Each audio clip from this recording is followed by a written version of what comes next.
ஓம் நம சிவாய. கைலாயமலையின் மேற்கு முகம் மாணிக்கத்தால் ஆனது என்றும், இது கருணை மற்றும் நல்வழிப்படுத்துதலின் அடையாளமாகவும் ஆன்மீக நூல்களில் கருதப்படுகின்றது. இந்த நிகழ்வு என் கைலாய பயணத்தின் போது நடந்தது.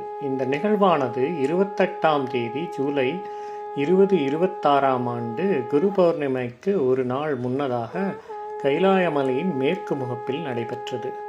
கைலாயமலையில் சிவனின் ஜடாமுடியில் இருந்து விபூதி வீழ்வது போல பனி உருகும் காட்சியை நான் காண நேர்ந்தது. இந்த அனுபவத்தை இந்த காணொளியில் அனைவருக்கும் பகிர விரும்புகிறேன். என்ன புண்ணியம் செய்தேனோ அம்மா, நான் என்ன புண்ணியம் செய்தேனோ. மன்னர்நாதர் அம்பலவர் வந்தார் வந்தார் என்று திரு சின்னநாதம் என்னிரண்டு செவிகளினுள் சொல்கின்றதே. என்ன